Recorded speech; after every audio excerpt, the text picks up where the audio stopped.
جو ہمارے معاشرے پر مرتب ہونے والے اثرات ہیں اس کے حوالے سے سر بہت عمدہ انداز میں بیان فرما رہے تھے۔ ناظرین گرامی، میں نے اس سے پہلے بھی جب گزشتہ سالوں میں رحمت سحر میں اگر ان موضوعات کو ڈسکس کیا ہے تو مفتی صاحب بہت اچھی بات ارشاد فرماتے ہیں۔ وہ یہ کہتے ہیں کہ لوگوں کو تعلیم حاصل کرنی چاہیے، نکاح ہونے سے پہلے نکاح کے فوائد معلوم ہو، نکاح سنت طریقہ ہے، کیا طریقہ ہے اس کا، اس کے فوائد کیا ہیں، اور خدا نہ خواستہ جلد بازی میں ایک زندگی کا کوئی اہم فیصلہ کرنے جا رہے ہیں تو اس کے نقصانات کس قدر دور رس ہیں، اس حوالے سے بھی جاننے کی ضرورت ہے۔ لیکن ہمارے ہاں نکاح کو نکاح سمجھا جاتا ہے، پھر اس کے بعد یہ جو چیزیں ہیں جن کی طرف سر نے نشاندہی فرمائی اس کو زیادہ پیش نظر رکھا جاتا ہے جو کہ ہماری مادی ضرورتوں سے متعلق ہیں۔ اب میں جاننا چاہوں گا کہ نکاح کے آداب کیا ہیں اور اس کی سنتیں کیا ہیں بنیادی طور پر۔ میں چاہوں گا ڈاکٹر صاحب کچھ فرمائیے گا اس حوالے سے۔ بسم اللہ الرحمن الرحیم۔ اسلام میں نکاح ایک عبادت بھی ہے اور ایک کانٹریکٹ بھی ہے، اس لیے آپ دیکھتے ہیں کہ اللہ تبارک و تعالی نے قرآن مجید میں ارشاد فرمایا کہ فَانكِحُوا مَا طَابَ لَكُم مِّنَ النِّسَاءِ مَثْنَىٰ وَثُلَاثَ وَرُبَاعَ فَإِنْ خِفْتُمْ أَلَّا تَعْدِلُوا فَوَاحِدَةً۔ اللہ تبارک و تعالی نے تمام انبیاء کرام علیہم السلام کو نکاح کرنے کا حکم دیا اور حضرات انبیاء کرام علیہم السلام نے اس سنت کو ادا فرمایا۔ اب ہم دیکھتے ہیں کہ بالخصوص جب آپ قرآن مجید سے یعنی نکاح کے آداب کو آپ ملحوظ رکھتے ہیں اور پھر نبی کریم صلی اللہ علیہ وسلم کی سنن مبارکہ سے، تو ہم پر یہ بات واضح ہوتی ہے کہ اللہ تبارک و تعالی نے ہمارے سامنے محرمات کا بیان فرمایا، یعنی وہ رشتے جہاں نکاح نہیں کیا جا سکتا۔ پھر اسی طرح اللہ تبارک و تعالی نے کچھ مخصوص مقامات پر اس بات سے بھی منع فرمایا کہ اس میں واضح طور پر کوئی شخص کسی عورت کو نکاح کا پیغام نہیں دے سکتا۔ اسی طرح سے آپ دیکھیے کہ نبی کریم صلی اللہ علیہ وسلم نے باقاعدہ نکاح کرنے کا ایک طریقہ ہے جو اپنی عملی صورت، اپنی عملی سنت سے اور پھر اپنی احادیث مبارکہ کی صورت میں بیان فرمایا۔ حضور اقدس صلی اللہ علیہ وسلم نے خود یہ بات ارشاد فرمائی کہ اعظم النکاح برکتاً، فرمایا کہ سب سے زیادہ برکت کے اعتبار سے فرمایا نکاح وہ ہے کہ جس میں زیادہ تر انسانوں کو آسانیاں فراہم کی جاتی ہیں، جو اپنے خرچ کے اعتبار سے کم ہوتا ہے۔ اب آپ دیکھیے کہ نکاح کی سنتوں میں بنیادی بات یہ ہے کہ ہمارے ہاں ایج آف میرج کی بات کی جاتی ہے، تو جب بچے بلوغت کی عمر کو پہنچ جاتے ہیں تو نکاح کے بعد ان کی رخصتی بھی کی جا سکتی ہے، لیکن اگر ان کی عمر کم ہے تو باقاعدہ ان کی یعنی ان کا نکاح بھی کیا جا سکتا ہے ان کے والدین کی طرف سے۔ تو لڑکی کا جو نکاح ہے وہ ولی کی اجازت کے ساتھ ہونا چاہیے، اور یقینی طور پر جب لڑکا بھی نکاح کرے گا تو بہتر تو یہی ہے کہ اس کے والدین کی رضامندی اور ان کی شرکت باقاعدہ اس میں شامل ہونی چاہیے۔ پھر آپ دیکھیے کہ آپ صلی اللہ علیہ وسلم نے جو ہمیں سنتیں بیان فرمائی ہیں، تو خطبۃ النکاح جو ہے یعنی نکاح کا پیغام وہ مرد کی طرف سے ہو تو زیادہ بہتر ہے، لیکن اگر عورت کے گھر والوں کی طرف سے ہو جائے تو شرعاً اس میں بھی کوئی مذائقہ نہیں ہے۔ پھر ایجاب و قبول دو گواہوں کی موجودگی میں، اس کی بنیاد پر نکاح کا جو ہے وہ قیام عمل میں آتا ہے۔ پھر سب سے بڑھ کر یہ کہ جو نکاح کے اندر مہر کا ذکر ہے، یہ ایک انتہائی اہم بات ہے۔ اللہ رب کریم فرماتا ہے کہ قد علمنا ما فرضنا علیہم فی ازواجہم، تو نکاح کے اندر جو مہر ہے یہ عورت کا حق ہے اور مرد پر لازم ہے کہ وہ اپنی عورت کے مہر کو ادا کرے۔ سنت مہر ہمارے عام طور پر لوگ سمجھتے ہیں کہ شاید وہ 32 روپے آٹھانے یا مہر فاطمی کے نام سے ہمارے ہاں ایک مہر جو ہے وہ مشہور ہو جاتا ہے، لیکن اگر آپ نبی کریم صلی اللہ علیہ وسلم کی اپنی ازواج مطہرات کا یا صاحبزادیوں کا مہر دیکھیں تو وہ تقریباً وہ پاکستانی روپیز میں آج 1 لاکھ روپے کے قریب بنتا ہے، اور کم از کم مہر جس کو حدیث میں بیان کیا گیا وہ آج تقریباً پاکستانی روپیز میں کوئی 2000 روپے کے قریب پہنچتا ہے۔ لیکن یہ ہے کہ شریعت مطہرہ نے اس کو اس انداز سے متعین نہیں کیا کہ لوگ زیادہ سے زیادہ مہر کی طرف جائیں۔ اگر میاں بیوی کے درمیان یعنی 10 دراہم سے زیادہ یا تقریباً 10 دراہم تک بھی کوئی مہر کی مقدار متعین ہو جاتی ہے تو مہر کا ذکر کرنا اور اسے دینا یہ سنت مبارکہ ہے۔ پھر اس کے ساتھ ساتھ جو ولیمہ ہے، ولیمہ کرنا بھی ایک سنت ہے۔ اب ہمارے یہاں آپ دیکھیے کہ رت جگہ، مہندی، مائیوں، اس میں باقاعدہ ناچ گانے کی محافلیں، پھر اس کے بعد دعوتوں کا ایک پورا تسلسل چلتا ہے، اور نکاح انتہائی مہنگا ترین ہو گیا اور مشکل ترین بنا دیا گیا۔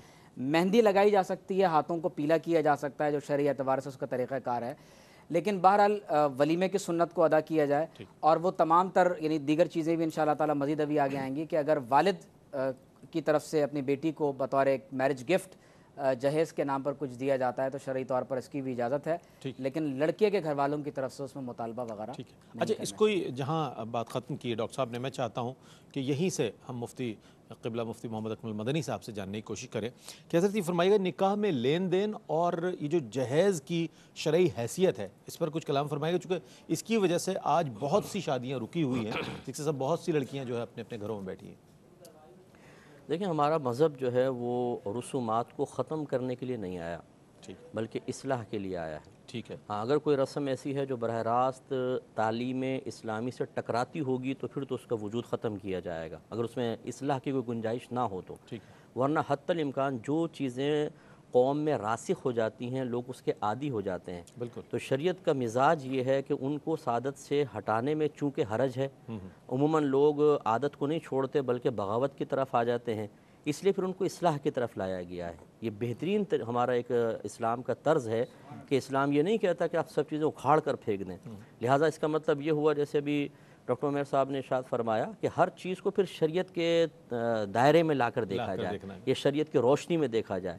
جو چیز بالکل قابل اصلاح نہیں ہے، جیسے آپ نے فرمایا عورتوں مردوں کا اختلاط، اس طرح کے بے پردہ عورتیں مردوں کے ساتھ ہوں، تو یہ اس کی تو گنجائش ہی نہیں ہو سکتی ہے، تو اس کو ختم کرنا چاہیے۔ باقی اگر جیسے اب لین دین کا معاملہ ہے جو ہمارے عرف میں رائج ہو اور کسی کے لیے باعث تکلیف نہ ہو، خوشی سے ایک دوسرے کو دیا لیا جائے، اس میں شریعت بالکل منع نہیں کرتی ہے۔ اسی طریقے سے اور جیسے جہیز کا آپ نے فرمایا، اگر مطالبہ دولہا والوں کی طرف سے نہیں ہے اور باپ اپنی بیٹی کو کچھ دینا چاہتا ہے، ایز اے گفٹ دینا چاہتا ہے، تو منع بھی نہیں ہے۔ اور آج کل ایسا ہوتا ہے بعض اوقات اگر لڑکے والے منع بھی کر دیں بھی ہمیں کچھ بھی نہیں چاہیے، پھر بھی اپنے بچی کو تانے سے بچانے کے لیے، کیونکہ صرف سامنے والا جیسے حضرت نے فرمایا نا کہ یہ بعض اوقات تو ہم کہتے ہیں دو خاندان مل رہے ہیں تو یا دو گھر مل رہے ہیں، دو گھر نہیں ہوتے، دو خاندان، اور اس میں جو ہوتی خطرناک قسم کی خواتین جو بالکل توپ اور گولے لے کے بیٹھی ہوتی ہیں کہ وہ آتی پہلے پوچھتی ہیں کیا لے کر آئیے یہ بتاؤ۔ اچھا بولیں گے ہم دلہن کا کمرہ دیکھنے جا رہے ہیں، وہ دیکھنے نہیں جا رہے ہوتے، وہ پورا ایک تجزیہ ہوتا ہے ان کا۔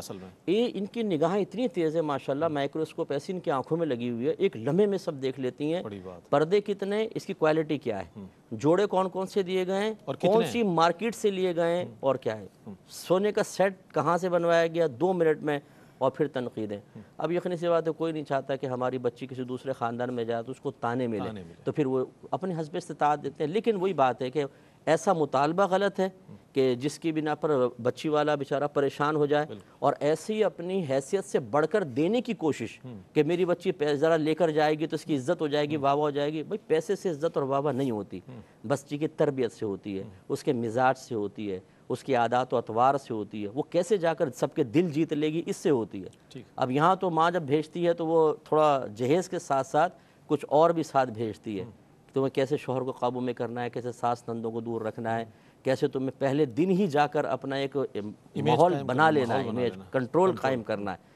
اب اس میں لازم سی بات ہے خرابیاں پیدا ہوتی ہیں۔ تو یہ جہیز جائز ہے، لیکن جو ایک تربیت کا جہیز ہے، ایک سیرت کا جہیز ہے، اپنی بچی کو اچھے اخلاق کا جہیز ہے، یہ اگر سب سے پہلے اس پر توجہ کی جائے تو پھر یہ مادی جہیز نہیں بھی ہوگا تب بھی بچی انشاءاللہ جا کر دلوں پر راج کرے۔ اچھا، میں ہمارے ناظرین کی اصلاح کے لیے بھی، اور یقیناً یہ ہمارے لیے بہت رہنما چیز ہے، نبی کریم علیہ السلام نے اپنی شہزادی کا جب حضرت سیدہ فاطمہ الزہرا رضی اللہ تعالیٰ عنہا کا نکاح فرمایا حضرت علی کرم اللہ وجہ الکریم سے، تو جہیز کی کیا نوعیت تھی میں چاہوں گا ایک رہنمائی کے لیے لوگوں کی۔ بالکل مختصر چیز ہے، سرکار صلی اللہ علیہ وسلم نے، وہ بھی ہماری پہلے اس پہ ڈسکس ہوا کہ خود حضرت علی رضی اللہ تعالیٰ عنہ نے زرہ بیچی، پھر اس سے سرکار نے کچھ چیزیں لے کر اپنی بچی صاحبزادی کو دیں، بچھونا تھا اس میں، زرہ تھی، کچھ اور ضرورت زندگی کا تھوڑا سا سامان، مختصر سا جہیز سرکار صلی اللہ علیہ وسلم نے، اور وہ تعلیم امت کے لیے تھا وہ کہ تاکہ چلیں دیکھ کر وہ کر لیں۔ لیکن وہی بات ہے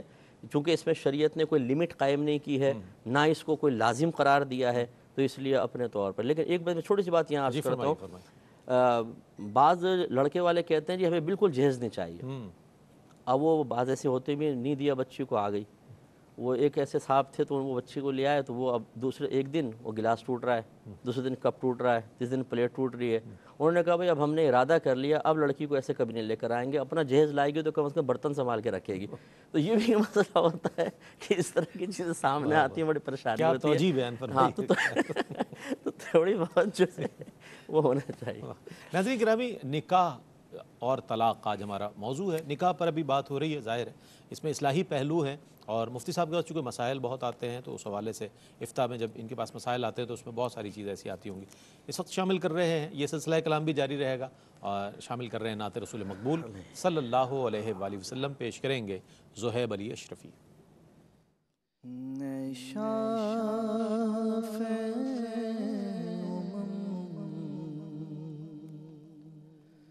شہزی جاہل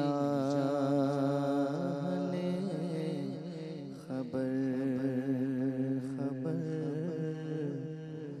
للہ لے خبر میری للہ لے خبر خبر للہ خبر میری للہ لے خبر دریا کا جوش نہ بیڑا نہ خدا دریا کا جوش نہ بیڑا خدا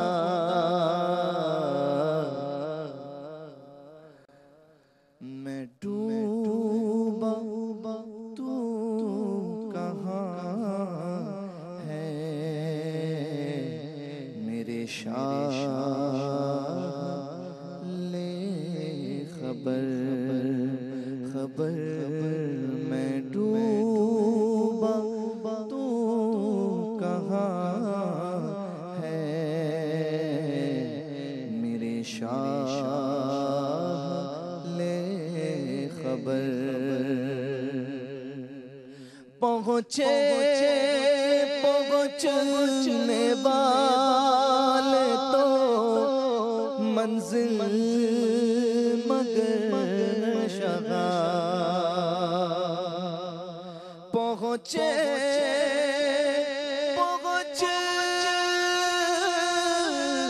والے تو منزل مگر شغا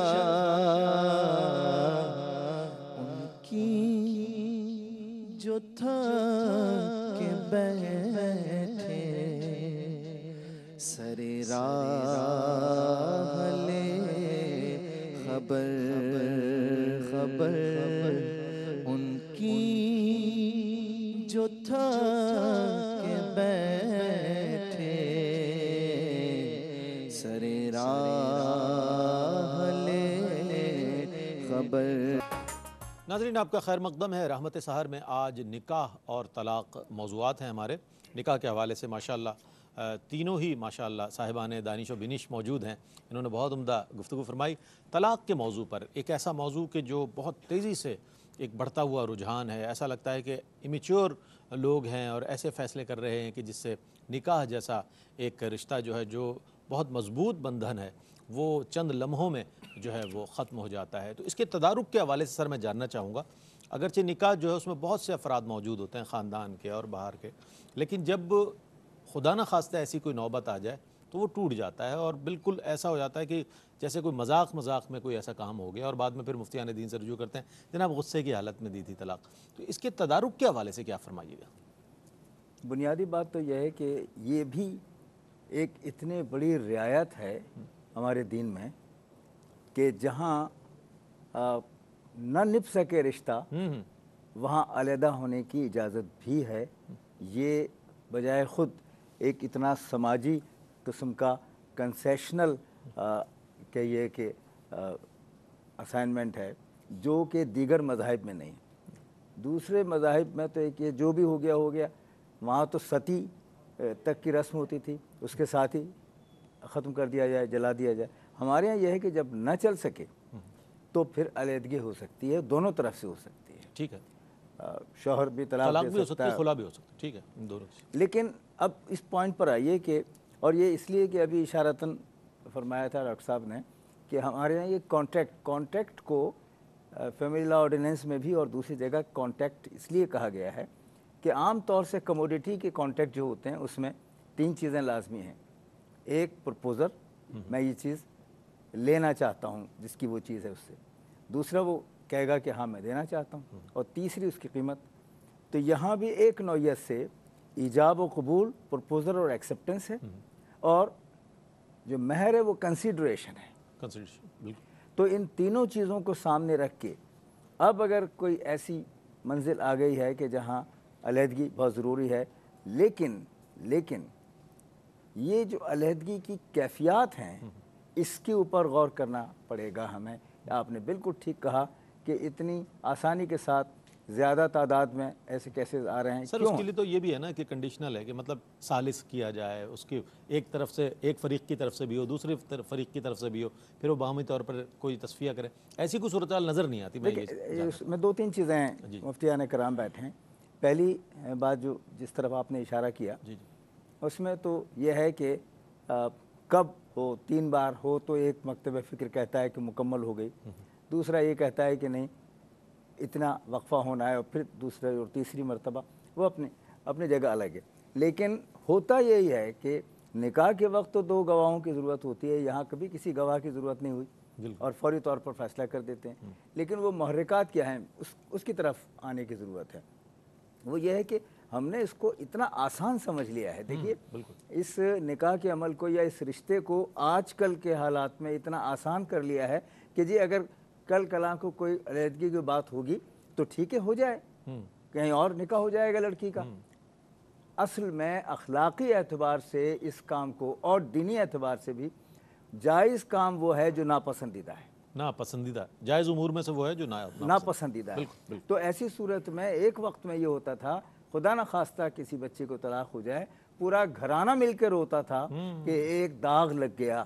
آج ایسی صورت نہیں ہے. اس لیے نہیں ہے کہ انہوں نے اس کو اتنا ایزی لے لیا ہے دونوں طرف سے، اور یہ نہیں سمجھتے کہ نتیجے میں جو اولاد ہے وہ کس فرسٹریشن کا شکار ہوگی، اور اس کے بعد آگے جا کر ان دونوں خاندانوں کے اندر تنازعات جو ہیں وہ پھر لیٹیگیشن کی طرف چلے جاتے ہیں.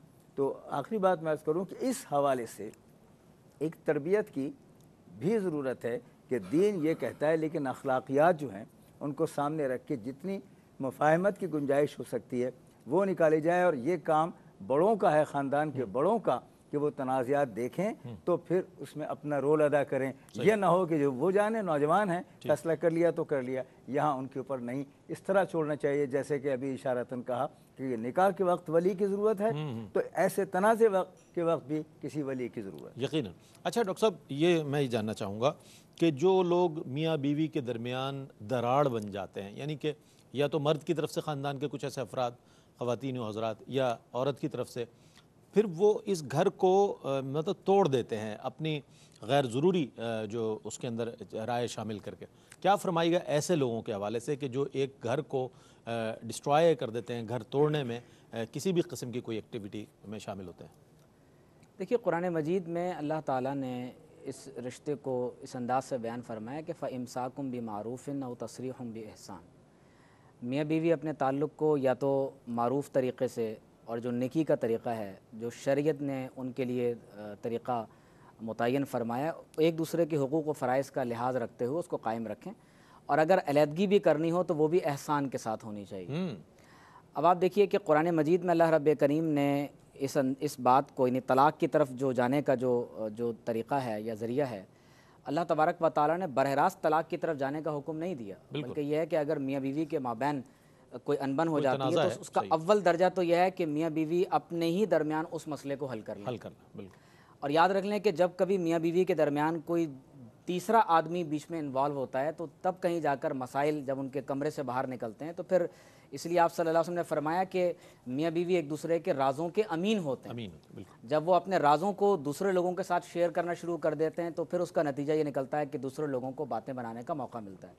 لیکن خدا نہ خواستہ اگر ایک دوسرے کے ساتھ وہ انڈرسٹینڈنگ کے ساتھ اپنے مسائل کو طے نہ کر سکیں تو پھر اللہ تبارک و تعالیٰ کا حکم یہ ہے کہ ایک حکم یا ایک نگران اور ایک ولی جو تم دونوں کے لیے اصلاح کا معاملہ چاہتا ہو ٹھیک ہے. کیونکہ قرآن مجید میں اللہ تعالیٰ نے میاں بیوی کے تعلق کے مابین فرمایا کہ وَالصُّلْحُ خَيْرٌ، فرمایا کہ میاں بیوی کے تعلقات میں کسی بھی درجے میں آپ چلے جائیں لیکن صلح کا معاملہ ہی زیادہ بہتر ہوتا ہے. واہ واہ. تو اگر دونوں اطراف سے یعنی ایک حکم میاں کی طرف سے اور ایک حکم بیوی کی طرف سے متعین کر لیا جائے، اور اللہ تبارک و تعالیٰ نے ان دونوں کی صلاحیت یہ بیان فرمائی کہ وہ دونوں حکم اصلاح کا ارادہ رکھتے ہوں، تو یقینی طور پر پھر اس سے معاشرے میں طلاق کی طرف لوگ جانے کے بجائے وہ بہتری کی طرف جا سکتے ہیں.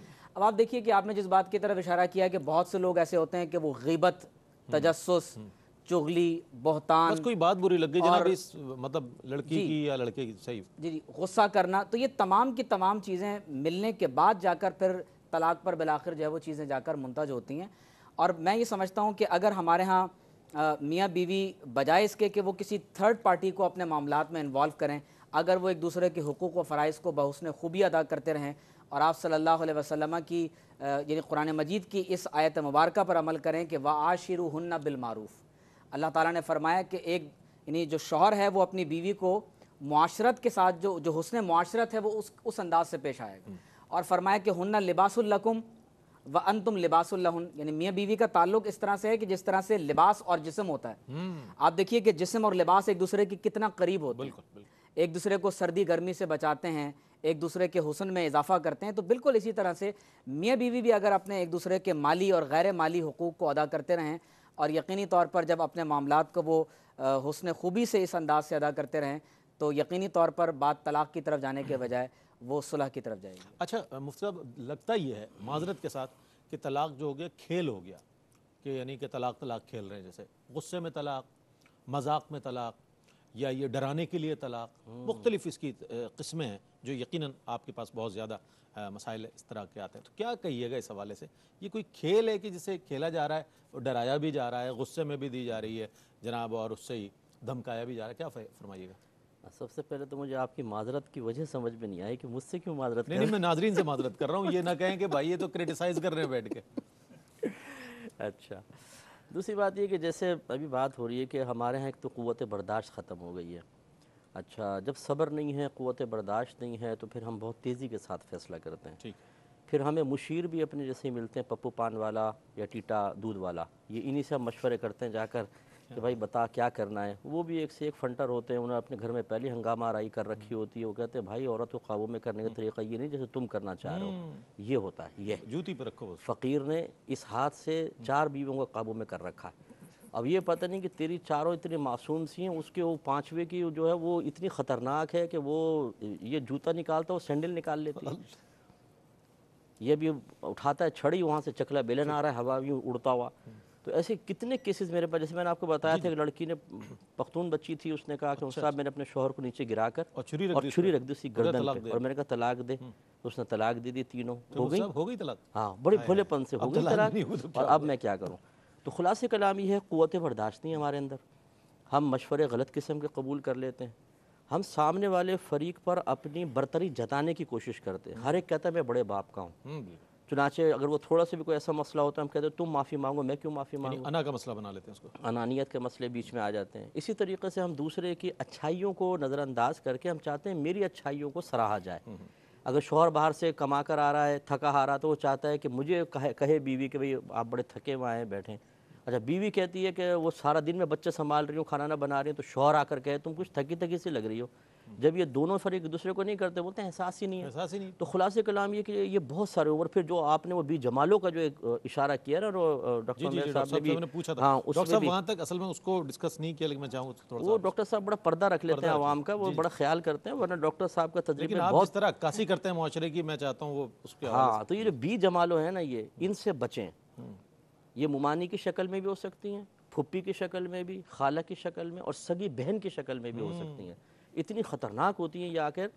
یعنی پہلے ساس کے پاس پہنچیں گی، کیسے چل رہی تمہاری بہو، اور وہ تھوڑا سا بھی بولے گی نا، پھر ادھر آ جائیں گی بہو کے کمرے میں، تمہاری ساس تو تمہارے بارے میں یہ کہہ رہی تھی، تو بڑی برائیاں کر رہی ہے. اب وہاں سے لے کے ادھر ادھر ادھر، اور پھر یہ لڑوا کے پھر دور بیٹھ کے بڑے خوش ہو کے جو ہم نے مشن بہت بڑا فتح کر لیا، دشمن کی فوج کو قابو میں کر لیا. یہ پتہ نہیں کہ حدیث میں ہے کہ جس نے میاں بیوی کے درمیان جدائی ڈلوائی اللہ تعالیٰ اس کو جنت سے محروم فرمائے گا۔ اللہ، اور ایک روایت میں وہ ہم میں سے نہیں جو میاں بیوی میں یہ جدائی وعید کروائے۔ پتہ نہیں ہے نا مفتی صاحب اصل میں، جس کی وجہ سے یہ سب ہوتا ہے۔ سب پتہ ہوتا ہے لیکن ان کی چلے نہیں بھی معلوم ہوگا، لیکن بہت سو کو پتہ بھی ہوتا ہے، لیکن وہ جو ہے نا دوسرے کی خوشی نہیں دیکھی جاتی ہے۔ خوشی نہیں دیکھی۔ اپنے گھر میں کیونکہ دھول دھمکہ ہو رہی ہوتی ہے، روزانہ برتن ٹوٹ رہے ہیں، گلاس ٹوٹ رہے ہیں، وہ شور شرابہ مچ رہا ہے، ناشتہ بعد میں، فائٹ پہلے۔ فائٹ پہلے۔ ہاں، تو پھر اس لیے وہ چاہتے ہیں دوسرے کے گھر سے یہ برتنوں کی آواز آئے، چیخنے کی آواز آئے، چلانے کی۔ وہ جب نہیں آتی تو بڑی تشویش ہوتی ہے کہ یہ بیمار ہو گئے ہیں یا بہت خوش رہ رہے ہیں۔ اب وہ جب باس پرس کرنے جاتے ہیں، پتہ چلا جی شاہ رخ جیسے آدمی اپنے گھر میں بڑے خوش ہیں، مطلب اس کے شاہ رخ کو کرو بے رخ۔ اور پھر جو گھر میں، تو اس لیے آپ لوگ بھی بیٹا ہوشیار ہو، پتہ نہیں شادی ہوئی ہے کہ نہیں، آپ کی ہو گئی ہے شادی؟ ہاں، بہت ہوشیاری کے ساتھ اس قسم کی جو ہے نا گھر میں گھسنے بھی نہ دو، ورنہ آپ خود گھر سے باہر ہو گئے۔ جی حضرت۔ واہ، مفتی صاحب نے وہ کہتے ہیں پہلے خیش بعد درویش، تو پہلے انہی کو مشورہ بہت اچھا ہے عنایت فرمایا۔ یقیناً یہ ان کے لیے نہیں، ہم سب کے لیے بڑی رہنما باتیں ہیں۔ اگر ہم ان پر غور کریں تو ہم اپنی زندگیوں کو بہت بہتر بنا سکتے ہیں۔ جیسے مفتی صاحب نے فرمایا کہ اگر مرد گھر میں داخل ہو رہا ہے تو دل جوئی کے لیے ہی صحیح اپنی وائف سے کہہ سکتا ہے کہ بھائی کام زیادہ ہو گیا ہوگا آج، اس وجہ سے معاملہ۔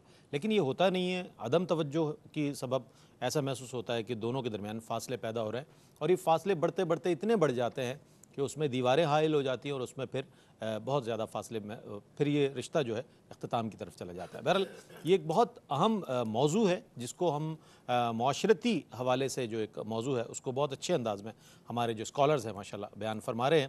ناظرین، شامل کریں گے اس مرحلے پر نعت رسول مقبول صلی اللہ علیہ وآلہ وسلم، پیش کریں گے محمد شاہ رخ قادری۔ ایک روز ہوگا جانا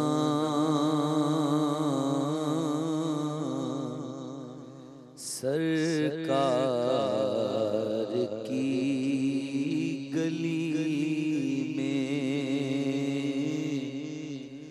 ہوگا ٹھکانا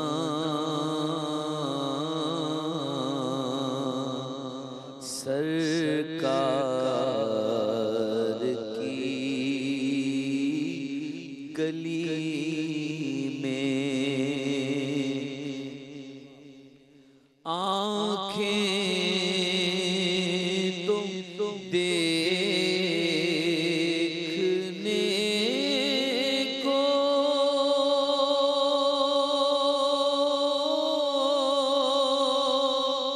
پہلے ہی مضطرب تھیں،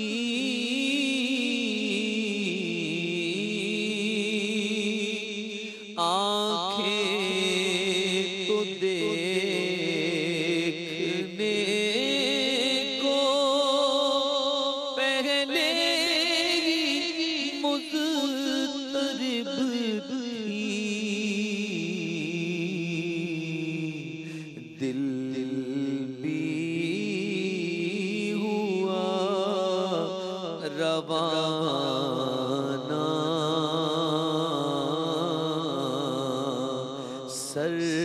سرکار کی گلی میں، گو پاس کچھ نہیں ہے لیکن یہ دیکھ لے گا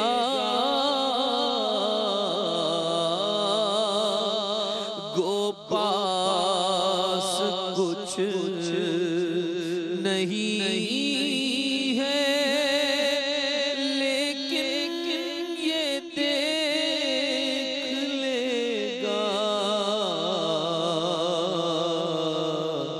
ایک دن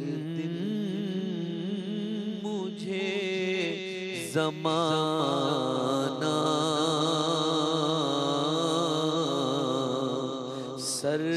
سرکار کی گلی میں سمجھیں گے ہم نیاز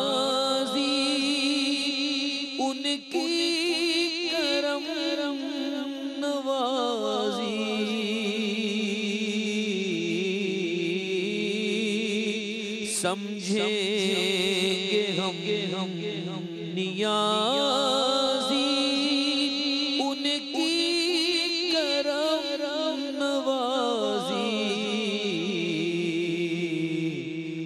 جس ناظرین آپ کا خیر مقدم ہے۔ نکاح اور طلاق کے موضوع پر ہم نے بات کی، نکاح کی جو فوائد ہیں اور معاشرے پر اس کے مثبت اثرات ہیں اس کے حوالے سے بات ہوئی، اور طلاق کے جو نقصانات ہیں اور جو گھریلو جھگڑوں کے حوالے سے میں چاہتا ہوں کہ تینوں ہمارے ماشاءاللہ یہ صاحبان علم تشریف فرما ہیں، صاحبان دانش و بینش تشریف فرما ہیں، اپنے دو دو جملوں میں ان حضرات کو کیا پیغام دیجیے گا کہ جن کا گھر تو بسا ہوا ہے لیکن خدا نہ خواستہ چھوٹی سی کسی چپقلش کے سبب وہ گھر جو ہے ٹوٹ سکتا ہے، تو میں چاہوں گا ان کے لیے کیا پیغام دیجیے گا؟ حضرت میں اپنا ٹائم حضرت کو دیتا ہوں کیونکہ حضرت تو مہمان پہ تشریف لے جائیں گے، میں بیٹھوں گا جب آپ سر فرمائیے گا۔ جی جی، ویسے خیر عنایت اور موضوع بھی آپ نے وہ دیا ہے کہ جس پر بہت غور اور خوص کی ضرورت ہے۔ یقیناً۔ دیکھیے اس وقت کیفیت یہ ہے، مشورہ انہیں یہی دینا ہے کہ اپنی غلطی کو اگر مان لیا جائے، یہاں سے شروع اپنی غلطی کو مان لیا جائے، یعنی خود احتسابی جس میں نہیں ہے، یہ الزام تراشی اور خود احتسابی میں بنیادی فرق یہی ہے۔ الزام تراشی آسان ترین کام ہے لیکن اس کے نتائج مشکل ترین ہوتے ہیں، خود احتسابی مشکل ترین کام ہے لیکن اس کے نتائج بہترین ہوتے ہیں۔ واہ واہ واہ، کیا اچھی بات ہے، کیا اچھی بات۔ ڈاکٹر صاحب کیا کہیے گا؟ ماشاءاللہ۔ کہ میاں اور بیوی کے تعلق کی بنیاد اعتماد، بھروسہ، پیار، یقین، ان اخلاقی اقدار پر ہونی چاہیے۔ ٹھیک ہے۔ اگر میاں بیوی ایک دوسرے پر شک کریں گے، ایک دوسرے پر الزام تراشی کریں گے، تو یقینی طور پر جب شک کا بیج دونوں میں سے کسی کے بھی دل یا دماغ میں پیدا ہو جائے، بو دیا جائے، تو اس کے نتائج یقینی طور پر پھر تباہی اور بربادی کی صورت میں سامنے آتے ہیں۔ اور اس کے لیے میں یہی تمام ناظرین کی خدمت میں گزارش کروں گا کہ کوشش یہ کیجئے کہ جب آپ نکاح کا ارادہ کریں تو میاں اور بیوی کم از کم قرآن و سنت کی روشنی میں ایک دوسرے کے جو حقوق و فرائض ہیں ان کو ضرور جانیں، کیونکہ عمومی طور پر یہ تمام تر گھریلو جھگڑے اور طلاق تک جو نوبت پہنچتی ہے اس کا بنیادی سبب یہی ہوتا ہے کہ میاں بیوی جب ایک دوسرے کے حقوق و فرائض کو نہیں جانتے تو نتیجتاً گھر میں لڑائیاں ہوتی ہیں، جھگڑے ہوتے ہیں، اور پھر بالآخر بعد جو ہے وہ طلاق کی نوبت تک جائے۔ مفتی صاحب اگر آپ کے دو جملے شامل ہو جائیں تو یہ کنکلوژن جو ہے مکمل ٹائم ہو جائے گا۔ بچ گیا تو میں بس یہ عرض کرتا ہوں کہ جیسے حضرت نے اور ڈاکٹر صاحب نے مشورہ دیا اور آپ نے فرمایا تھرڈ پرسن تک بات پہنچے ہی نہیں، آپس میں اتنی اچھی انڈرسٹینڈنگ پیدا کریں کہ نہ لڑکا اپنی بہن یا والدہ سے ڈسکس کرے، نہ لڑکی میکے میں جا کر ڈسکس کرے، ایسی نوبت ہی نہ آئے۔ یہ نہیں ہے کہ یہ کوئی ناجائز ہے، کیونکہ بعض وقت بچی پہ مسلسل ظلم ہو رہا ہوتا ہے، وہ برداشت کرتی گھٹتی رہتی ہے، آخر کبھی تو جا کر کہے گی۔ ایسی لڑکا بسا اوقات پسرا ہوتا ہے، کبھی تو وہ والدہ یا بہن سے ڈسکس کرے گا۔ اللہ نہ کرے ایسی نوبت ہی نہ آئے نا، پیار، محبت، برداشت کا مادہ ہو، ایک دوسرے کی غلطیوں کو نظر انداز کریں، ایک دوسرے کی تعریف کریں، پیار سے ایک دوسرے کے ساتھ رہیں، اور سب سے بڑی چیز بس میں آخری بات عرض کرتا ہوں کہ اپنے بچوں کے لیے آپ ایک رول ماڈل ہیں۔ واہ واہ۔ اب آپ چاہیں تو بچوں کی ازدواجی زندگی کو بہتر بنانے کے لیے اپنے آپ کو بہترین رول ماڈل بنا لیں، اور چاہیں تو ان کو برباد کرنے کے لیے آپس میں اپنے نفسانی خواہشات کے تابع ہو کے لڑ کر اپنے گھر کو برباد کر لیں۔ بہت اچھا پیغام دیا، آپ تینوں ہی حضرات رہیں۔ سر میں آپ کی آمد کا بہت شکریہ ادا کروں گا، آپ نے وقت عنایت فرمایا، ڈاکٹر صاحب آپ تشریف لائے، بہت عمدہ کلام فرمایا۔ ناظرین گرامی، آج کے موضوع پر ہم نے بات کی اور پیغام آپ تک پہنچ گیا ہے۔ ہم جا رہے ہیں آذان فجر کے وقفے کی جانب، اس کے بعد جب لوٹیں گے تو انشاءاللہ آپ کے لائیو سوالات کو شامل کریں گے۔ قبلہ مفتی محمد اکمل مدنی صاحب آپ کے سوالات کے جوابات عنایت فرمائیں گے۔ آج کی دعا کا سیگمنٹ ہے اور اس کے بعد انشاءاللہ کلام بھی شامل کریں گے۔ حاضر ہوتے ہیں وقفے کے بعد، آپ کا اور ہمارا ساتھ رہے گا انشاءاللہ۔ اللہ اکبر، اللہ اکبر، اللہ اکبر، اللہ اکبر۔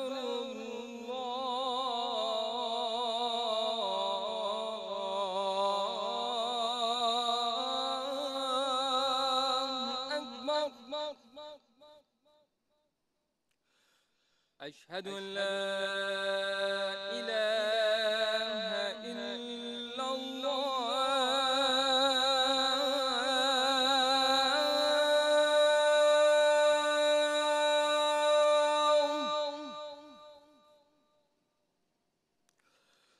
اشہد ان لا الہ الا اللہ۔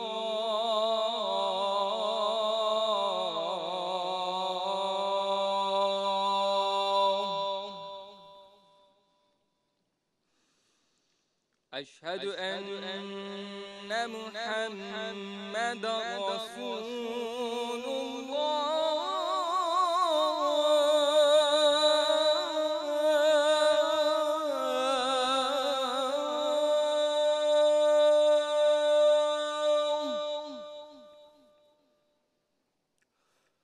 أشهد أن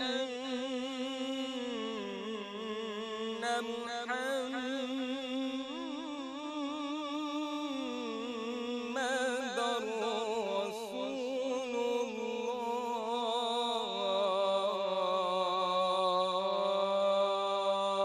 الله حي على الصلاة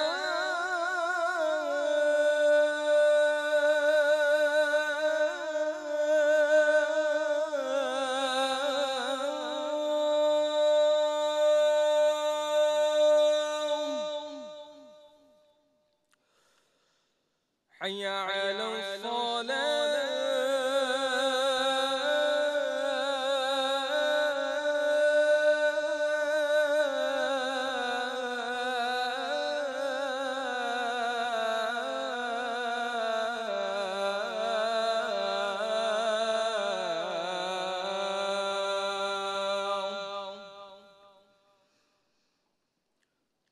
حي على الفلاح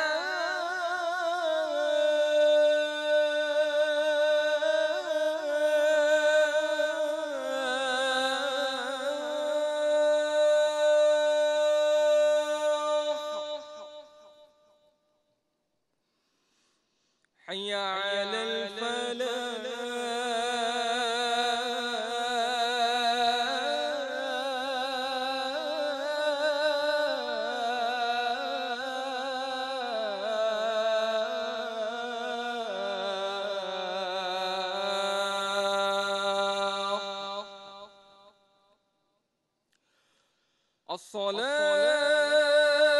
الصلاة خير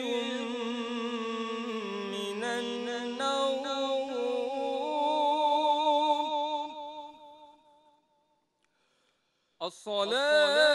الصلاة خير من النوم